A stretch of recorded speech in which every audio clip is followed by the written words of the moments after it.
Today's episode, we are talking about Billy Edwards Jr., the X Factor, why he is giving the Badgers something they haven't had in 13 years. We're going to talk about what happened to the defense against UCLA and a player that needs to step up. And then bold predictions for the Badgers football team this year. Who's going to get 1,000 yards? It might not be the guy you expect on today's Locked On Badgers. Let's start the show back, and we'll go from there.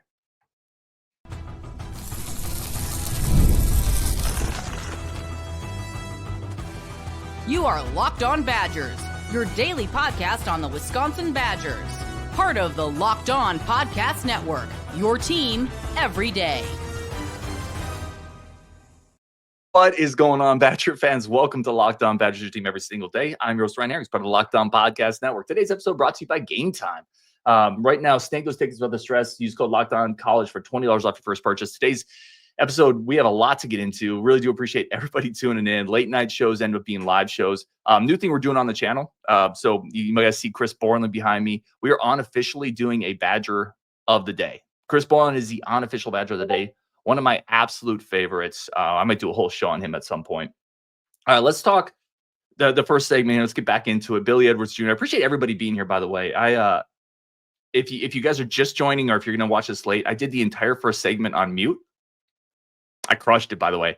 I'm probably not going to do as well with this now. I have to rehash it. But here's the big thing I want to talk about with Billy Edwards Jr. The Badgers have been so horrifically bad with quarterbacks that can threaten the defense with their legs, right? You have to go back 13-ish years, essentially, to have something that drives defensive coordinators nuts. What has always happened to us, what has happened to us a lot over the years with Ohio State, with Trace McSorley at Penn State, with Oregon, every single time we friggin' play them, doesn't matter who they have. Even guys like Tanner Morgan, who could extend the pocket a little bit, Penn State, who beat us because a mobile quarterback came in. The Badgers haven't had that in such a long time outside of maybe Tanner Mordecai. And Tanner Mordecai came into just that system was just broken. That offense was broken. And, the offensive line was adjusting to a new system, and it just really never worked. I think this is a better offensive system. I think the offensive line's better. And now you have Billy Edwards Jr., who comes in. He ran for 148 yards last year, 5 touchdowns. And again, that counts sacks. There's a really good play when you go back and watch film on him against USC where he doesn't have anything. He breaks contain on the left side, beats 2 guys for a 10-yard touchdown run. I mean, that's just something we haven't had in so long. There's a great play against USC where on an RPO, he the whole thing opens up because defenses have to be aware of what Billy Edwards Jr. can do with his legs. They have to recognize that. They have to be cognizant of the fact that he can keep it and break contain. What did we see last year so much with the RPO game and Braden Locke? It's no disrespect to Braden Locke, but it didn't work. It didn't work because defenses just didn't have to respect his ability to keep it. Even if he kept it and he would get 10 yards here, 10 yards there, it was never a threat to them. And because of that, they crashed down on the running backs. Because of that, it made everything more difficult. Now, you bring Billy Edwards Jr. in, 148 yards last year on the ground. Listen to these numbers that I pulled up, because I know Badger fans are aware of the fact that we haven't had a quarterback that's been a true threat on the ground for a long time. But 2022, Mertz ran for negative 40 yards. 21, Mertz, negative 25. 19, Cone had 22. In 18, Cone had negative 33, and Hornibrook had negative 61. In 2017, Hornibrook had negative 101. In 16, Hornibrook negative 81. Again, remember, Billy Edwards Jr. ran for 148 last year. In 2015, Stave was minus 123. In 14, Stave was minus 70. In 13, Stave was minus 22. In 12, Stave was minus 51. My point is, you have to go back to Russell Wilson. You have to go back 13 years to find a Badgers quarterback that could really threaten the defense, could make them have to respect rush lanes, to make them respect contain, that could break a defense down on 3rd and 7 and get a first down on himself, or that can bail out an offensive lineman, right? Last year, Jack Nelson misses a block. It's a sack, and it's not on Braden Locke. He's just not a mobile guy. This year, maybe it's not a sack. Maybe it's just a throwaway, right? But instead of 2nd and 17, it's 2nd and 10. Your running game is going to be so much better because now defenses are going to have to respect that RPO action that Jeff Grimes is going to bring in. That RPO action clears things up for the running game, right? How many big plays come from receivers breaking off routes after a quarterback breaks the pocket? It's happened to us all the time. And frustratingly so in some of the biggest moments in recent games where quarterbacks have broken contain, they've extended plays, and they've converted key downs. And I have always just been like crying in my nachos in those moments. And it's just like, why can't we have a guy that does that? Why can't we have a guy that's going to make two people miss, extend the pocket, and not be a spectacular player? This is not Michael Vick we're talking about. It's not Randall Cunningham we're talking about, but a guy who can make a defensive end miss, roll out to the right, run for 5 yards on 3rd and 4, and keep the drive moving. That's what Billy Edwards Jr. gives you. His running game is a bit of an X factor. He's not a great quarterback, but his legs give this offense an element that they haven't had since Russell Wilson. And it's shocking. It's shocking how long it's been since we've had that. And why is that important, by the way? X factor, little DMX. I riffed it on the first one. Maybe it's better that was muted. X gonna give it to you. He's gonna give it to you. Much better on the first day. But my point is, now defenses have an X factor they have to worry about. It's not just, do they cover everybody down? Do they tackle the running back? It's also, we have to be cognizant of the fact that this quarterback can break one off and get 7 yards. Maryland, we had the Locked On Terps guy on. He talked about the fact that Maryland would use Billy Edwards Jr. in short yardage power situations several times against Michigan. That's the type of threat you now have. You have somebody who can make plays with his legs. And you look at the best teams in college football. What do they all have in common? Besides massive NIL funds and fertile recruiting grounds and, blah, blah, blah, blah, blah, and blue blood history. What do they have in common? They have mobile quarterbacks. It's not a secret. They have mobile quarterbacks. That's what they have. Notre Dame, they use Riley all the time with his mobility and his power between the tackles. Alabama, you got Milroe. Oregon, Dylan Gabriel. I mean, Texas, it's more their backup. Manning coming in, but he's super mobile, and they find ways to use him. You can say Penn State doesn't have that, but Penn State probably doesn't beat us if Bo Pribula doesn't come in and use his mobility to win that game. Tennessee, mobile guy. Who else is there? OSU, Howard's a mobile guy. You got to have a mobile quarterback now. And it's got to be a mobile quarterback and throw the ball. I see Tanner McAvoy has entered the chat over here. Karen Lowe says McAvoy was the last one I can think of. But he got moved to safety because he couldn't actually throw the ball. You need a guy who can throw the ball. Billy Edwards can do that, but he can also extend with his legs. It's a big part of what I'm excited about with this offense this year is you finally have somebody who can come in and just make life frustrating for a defense. We've been too easy to defend for a while. And it's not just because we don't have a mobile quarterback, but that's part of it. That's part of it. That's a tool you don't have in your toolbox, and now you have it. And I'm excited to see where that goes with Grimes. I do appreciate everybody sticking with me, by the way. So that's segment 1. Segment 2, we're going to talk about that defense against UCLA. What happened to it? What are the Badgers defense against UCLA? What happened there? I went back and watched the second half because I guess I'm a masochist. John Blackwell needs to step up. That's next on Locked On Badgers. First, a quick break for our friends of the show over at Game Time. Game Time is your best source for doing more things in 2025. And I'm not even going to be on script here. Like, this is just me and you talking, us talking together. Like, I want to do more in 2025. I want to bring my kids to more stuff. I want to bring my wife to more stuff. I want to bring me to more stuff, right? I want to go to a concert and go to more sporting events. And I want to have these experiences that when I'm 60 or 70, God willing, I can look back and say, I did all those amazing things. Game Time helps you get to those things. I want you to get to those things too. Let's do more in life, because otherwise, what's the point? Let's do more. Let's enjoy more. Over at Game Time, you snag the tickets without the stress. Download the app. Use code LOCKEDONCollege for $20 off your first purchase. Terms do apply. They have great tickets, big inventory, excellent deals. They are the easiest place to buy tickets. You do it quickly from your mobile phone on the way to the game if you need to. That's over at Game Time. Download the app today. Use code LOCKEDONCollege for $20 off your first purchase. Terms do apply. All right, let's come back in the comments and make sure people can still hear me. Mark says, hope he stays healthy for the season. Yeah, I don't think they're going to run him a ton. It's the thing of it is, it's not even about having to run Billy Edwards Jr. a ton. It's more about being able to just have that threat, right? It's almost like I'll use a weird Navy analogy here, but sometimes just having a battleship in your port, it's called a fleet in being. Sometimes just having that threat, requires teams to divert resources to contain it. And it's about defensive ends just for a half second longer, not crashing down because they're worried Billy Edwards Jr. might take the ball and run. It's about, the offensive line maybe being able to miss a block and know it's not going to be an automatic sack. It's just having that resource in your back pocket, which is a big, big deal. Mr. October said, just stumbled in. Yeah, you didn't miss much, man. You did not miss much. All right. Let's talk about this defense. So I went back and I rewatched. This team has a potential. This Badgers basketball team has the potential to be really good, really good. And I went back and rewatched. But they got to clean up the defense, and it doesn't have to be great. The defense doesn't have to be fantastic, but it's got to be better than it was in the second half against UCLA. So what went wrong there? I went back and I watched every single drive of Sebastian Mack in the second half because he just carved us up. Like, we can talk about the big kid, the 7'3" kid who came in. I thought some of his stuff was just slop. Like, and Crowell's always struggled with size. So there's an element of, you put a 7'3" kid out there, you got a couple easy ones. Crowell needs to be more physical. It is what it is. And then he got a couple offensive rebounds that I thought just kind of bounced to him. But Sebastian Mack in the second half carved us up. What happened there? And how did the Badgers fix it?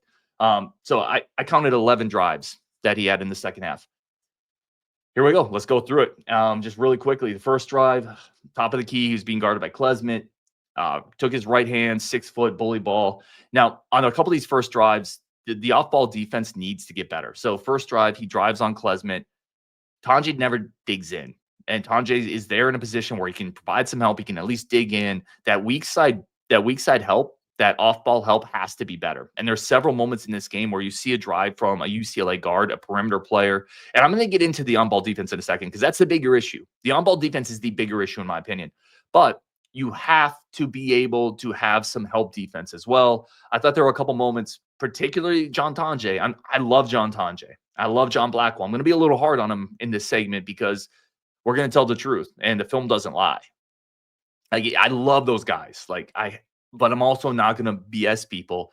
There was a couple moments Tanjay was too glued to his guy, and he's got to be a little more connected, a little more on a string. Somebody's getting beat up the drive. You can't just stay with your guy. You got to at least dig in. That's something Carter Gilmore does a pretty good job of. Max Klesmit does a better job of. You got to get a hand in there, a little resistance, and then still close out to your guy. You can do that. You're athletic enough. You're big enough. You're a veteran.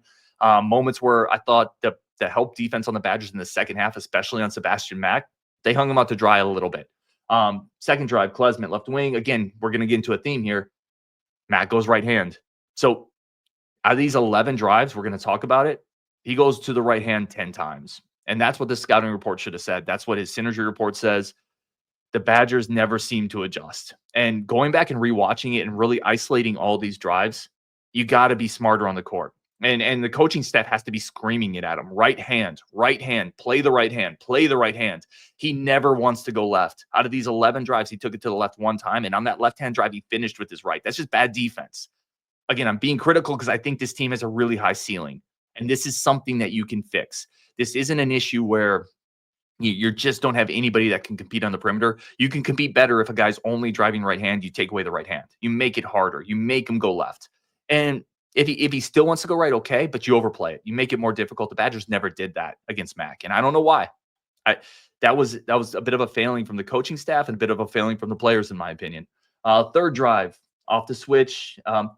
Amos. This is interesting. So if you go back to, was it the Ohio State game? Oh, what game was it where Amos came in and played really well defensively? It wasn't Ohio State. No, it was Ohio State. Oh my gosh, this is going to kill me. But Amos came in, had guarded Mack for one possession, had to switch off onto him because it was a pick and roll switch, held him to a free throw. Oh, yeah, thank you, Pedro, Minnesota. Well, Amos came in, and one of the best defensive possessions in the second half on Mack was Amos. Amos held him to a free throw, contested jumper. He missed it. The Badgers got the rebound. They moved on. Maybe more Amos in situations like this because he did the same thing against Dawson Garcia. And I appreciate Pedro reminding me of my helping turn my brain on there. He did the same thing against Dawson Garcia. And really the best defensive possession in the second half was Amos on Mack. Kind of forced him into a contested free throw line jumper. Missed a shot. They needed more of that. And maybe it's that size and athleticism that Amos has when he's locked in that gives him the ability to shut somebody who's a little bigger, more physical down. Fourth drive, off the switch, it was Kamari McGee. Game on pump fake, got in the air, got foul shots. That's another thing all game long. This Badgers defense jumped at way too many pump fakes. I don't know why. Should be a disciplined team. It's a veteran team. They got to stay on the ground. They got to play more disciplined. On the sixth drive, now we get into Blackwell switching off to him. Blackwell, a couple times here. Again, he goes right. There's a drive here where it's his seventh drive of the game, or of the second half. This one was really frustrating. I might clip this and just put it on Twitter. Again, I'm not trying to crush anybody here, but this guy is all half. At this point, he's driven 6 times, and 5 of them are to the right hand. He gets the ball top of the key. He's never once pulled up to shoot in this half. He's getting into the paint every single time, and Blackwell's extended the defense 2 feet beyond the three-point line. Now, I don't know why. Again, this is on-court awareness things where either coaching or player individually needs to recognize the fact that Mac is not trying to shoot the ball. He's trying to get in the paint and he's using his right hand. Back up a step and take away his right.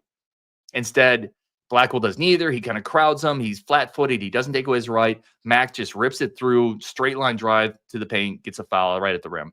And that's a situation where you can't even talk about help defense. You can't even, because if you can't guard your yard, which by that I mean you got to be able to guard 3 feet on either side of you. You got to guard your yard. If you're giving up a straight line drive from the top of the key to the layup to the rim, there's no help defense for that. Unless you want to double the guy, and then you're just going to give up open perimeter shots everywhere. That's just guard your yard. That's just straight move your feet. Understand he's going to the right and take that away. Compete better. And I think Blackwell is giving a ton of effort on the offensive end, but he's got. And I say this because I have a ton of respect for him, and I think he's a potential star. He's got to get better in that one spot of his game. That's the thing with, if you go back to Johnny Davis, what was the differentiator with Johnny Davis is he would guard a guy like Jaden Ivey, and he would shut him down, or he would at least give him hell. That's the next step for Blackwell. He's got to get a little bit better as a perimeter defender because he's got the physical tools to do it. We know he's got the competitiveness to do it. We know that he can get after it.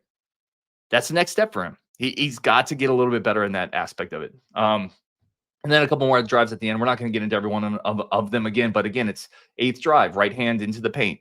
9th drive, this time Klesman's guarding him, a left to right hand crossover. Again, right hand. Eventually, if a guy is cooking you in the entire half, you gotta take away his right. You just do. And the Badgers defense failed to do that. And that's why they lost the game. I think if they adjusted to that, and I don't know why they didn't. It feels like kind of an obvious thing. If a guy continually is beating you with his right hand and getting into the paint, I think they win that game.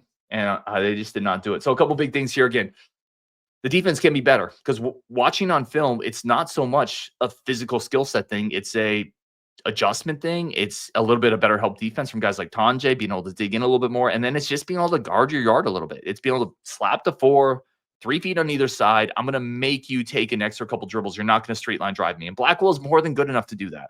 He's more than good enough to do that. So is Klesman. I think maybe a little more Kamari McGee. That's the other thing. I think you got to play him 25-ish minutes. I've talked about that. I think he's a little bit better as a perimeter defender, and I think that would have helped. But you got to be able to guard your yard, man. And that's a spot where Blackwell's going to have to get a little bit better. Yeah, Pedro says, thought they should have played Amos on Belodi. I can't pronounce the dude's last name. He's good, though. Like, he's really good. And Amos is a guy that can shut those type of guys down potentially. We've seen it in a couple moments.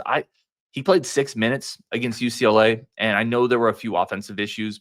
I do think you got to get him more minutes. And it might come at a little bit of the expense of Carter Gilmore, and it might come at a little bit of an expense of Jack Janicki, who, quite frankly, hasn't had it for a couple games. I've been impressed with a couple clips when you really slow it down with what Amos can do defensively. And I think they got to do that a little bit more with him. All right, we'll take one quick second here. We're going to come back. Bold predictions for the football team. Who's the 1,000-yard rusher? Who do I think could be a 1,000-yard receiver? Who's going to lead the team in sacks? Give me a couple bold predictions on this football team coming up. That's coming up next on Locked On Badgers. As always, really do appreciate everybody tuning in. Okay. Inspired by this from a comment we got on the YouTube page, Michael Rawson says, I'm calling it right now. Yacamelli will have a 1,000-yard plus season and be our offensive star outside of Vinny Anthony. I love that. First of all, Mike, thank you for the comment, man. I'm right there with you. I think the only reason I think Yacamelli, and I don't think Yak's going to get 1,000 yards. The only reason I think he could get close is if one of the running backs gets hurt, but I think he has the skill set to do it in this offense. They're going to feed Dylan. They're going to feed Darion. We saw it last year. The same running backs coaches here, the same head coaches here, now different offensive coordinator for sure, but there is a pecking order here, and Darion and Dylan are going to get the bulk of those carries, which is why I don't think Yak's going to get to 1,000, but I do think Yak can get 400 or 500. I think if he stays, he's going to stay because he knows there's a bigger role for him here. So I would love it. I'm cheering for Yak. I don't think he's going to get to 1,000 though. Here's my first big take. Here's my first big bold take. Vinny Anthony goes for 1,000 yards. I think he gets 1,000 this year. So last year, Vinny Anthony, 672 yards, 39 receptions, averaging 17.3 per pop. So if he just averages that again, he just needs 58 receptions to get to 1,000. I think there's so much that he did well last year. I think we focus on the 9 route, the vertical ability of Vinny Anthony, the ability to push it down the field. But he also showcased some of the best hands on the team. He showed some toughness after the catch. He would break some tackles. He's decisive in the open field. One of the things that Kyle Shanahan always talks about with Yak is you put the foot in the ground, you go north-south, don't dance too much. I think that's something Vinny Anthony does really, really well, right? Get the ball, explode north and south, get another 10 yards, another 10, 15 yards. I think he gets to 1,000 this year. Barring health, barring injury, I think Vinny is a 1,000-yard receiver for us. I'm sticking with the receivers. My next big, bold take, and then I want to get whatever you guys got it here. Chris Brooks, going to find his way into the 2 deep. I think Grimes is really going to like him. Grimes wants more of a physical presence. He wants receivers that can come down, crack down on defensive ends, on outside linebackers. Brooks is kind of built like Lance Kendricks. He's kind of has that mold to him. He's a big physical receiver. NFL bloodlines. His dad definitely played at Nebraska. I don't know if his dad got to the NFL. But when I went and watched him in Platteville too, and there's a reason I called him one of my penny stocks, he catches everything. I mean, he's got, at least in the practice I was able to see, he has got great hands. He's not a burner. That's probably why he wasn't getting on the field with the same amount of reps. But he gives you a physical presence there. I think he can be a 3rd and 5 guy to go across the middle. I think he can be the guy for Grimes that comes down and cracks down on the edge to help open up some of the outside zone. I like him a lot. And I'm a little biased because I've liked him a lot for a while, and I'm hoping it works out. But I think he can find his way into the 2 deep. That's my next bold take there with Chris Brooks. Let's get some bold takes here. Dominique. Appreciate you, Dominique, as always. Dylan Jones, running back 1. I like that. Yeah, I like that. I said from the jump, I think he's the more natural runner between him and Darion. I think he's probably more the bell cow where Darion comes in and gets more catches on the outside, probably some more explosive plays, but I think Dylan could be more the workhorse. I think there's a big season for him. Pedro says, does Grimes usually have 1,000-yard guys? I would actually have to go back and look. That's a great question, Pedro. I'll have to go back and look. I don't know. It's going to depend somewhat, certainly on what Hamburg does, what Tretch does. There's some weapons on this team that I'm just not sure of, and if they hit, then maybe Vinny doesn't get to 1,000 yards, which is a good thing. Like, you'd rather have a guy at 800 and a couple guys at 600, or you'd rather have more options there where the defense has a harder time keying on somebody. I'll go back and look. That's a really good question, Pedro. Let's see. Dominique says, who are the tight ends better than Koziel in the Big Ten? I think Nebraska still has a really good guy coming back. Iowa always has somebody, it seems like. Obviously, Warren is gone from Penn State. He's going pro. Thank goodness for that, by the way. I think Ohio State's losing their guy. I don't know. It's a good question. Nobody's coming in the Big Ten with more production than 94 receptions. Now, I think Koziel coming into Wisconsin, you're going to lose like 30 receptions there. I don't think he's going to have anywhere near the volume. I just think there's more weapons here. They're going to run the ball a little bit more. But, yeah, it's a big-time weapon coming in. Chris Arneson says, Tretch Kahuna receiver 1. That is a bold take. I don't think so. He still has the same skill set that everybody was excited about. I just think Vinny Anthony's better. I think Vinny's the guy, and Hamper might be number 2. But this is a big year for Tretch. Pauling's gone. This is the spot where Tretch has to come in and step up and really start to fulfill that promise that we've had for him. He's going to be the guy in the slot. So I absolutely need that. Sean Campbell says, top 3 running backs all over 500 yards. I can see that. That's a bold take, but Grimes wants to run the ball. I think all 3 of them have talent. The spring is going to be huge on that one, Sean, because coming out of spring, and I just did a show on the portal window. I guess there's not even a transfer portal anymore. You can just on enroll whenever and enroll whatever. But previous to Xavier Lucas, what I was saying is, let's see what happens with Tretch in the spring window, right? If he sticks with the team after spring practice, that means we know that the coaching staff has talked to him and they think he's got a role here. Now, I just don't know. Like, you can just leave whenever. So if Tretch is still here, or not Tretch, if Cade is still here, I think that means there's a role for him. And then I think he's more than talented enough to get to 500. And I like the other 2 guys. Yeah, you could go back to a diet version of that James White, Monte Ball, John Clay type of a look where all those guys ran for massive amounts of yards. My next big take here, Christian Allegro, 14.5 TFLs this year. I think it's coming. I think we've seen the flashes. That puts him in kind of that Chris Orr range as an inside linebacker. Chris Orr, several years ago, had 14 tackles for a loss. I think Allegro is going to lead the team in tackles for loss. I think it's going to be like 13, 14, 15, somewhere in that range, which is 1.5 per game. I think it's going to be a big part for this team. That's my next. I don't even know if that's that bold. I think he's going to have a really good year. Pedro says, my bold take is that the quarterback room will work itself out and not be too bad. That'd be phenomenal. I don't know if I'm there.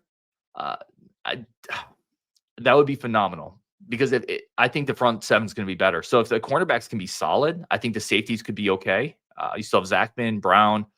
If the cornerbacks can be solid or good, his defense can be pretty solid, pretty good. If they're not, and here's my biggest issue with the cornerbacks. There's no depth either. You're going to lose guys. So what happens if you lose a Harper or an A-guard or one of your portal guys?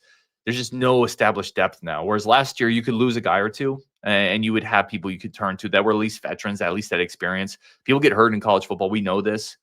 I just don't know if there's any real depth there. And it's hard to not get hurt.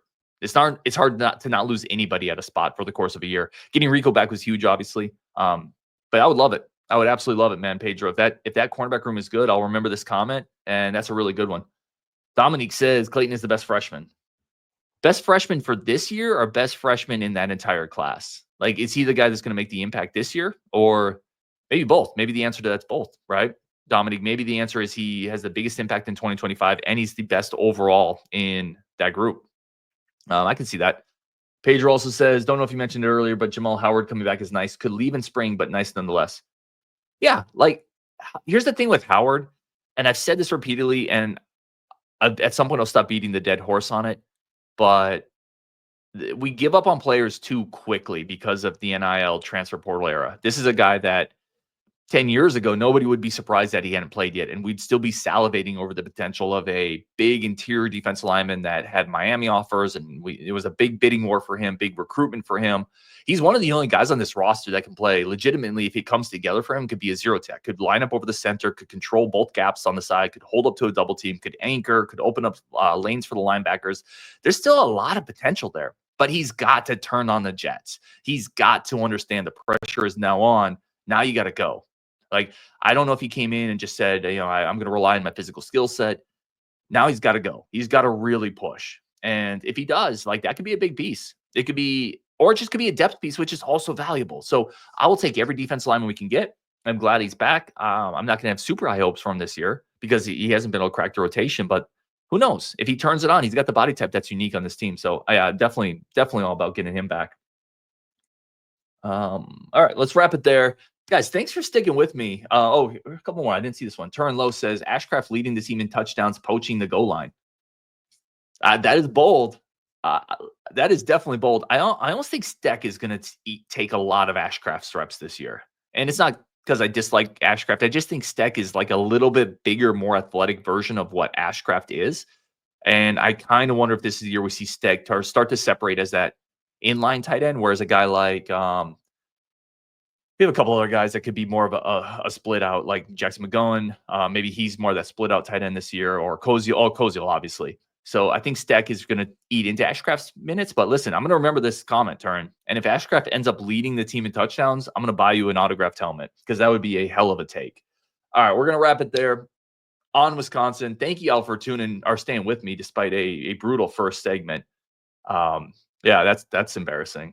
Anyway, on Wisconsin, a bunch of content coming up this week. Maybe do a community show tomorrow. We have Connor Sejan coming in Sunday. That is a massive game for the Badgers. They got to beat Nebraska at home. Go check out Locked On Big Ten. All the biggest news stories on the Big Ten channel, whether it's recruiting, NIL, future realignment news, that's all over there. Thank you guys so much for tuning in. And I apologize for that first segment on Wisconsin, and we will talk later.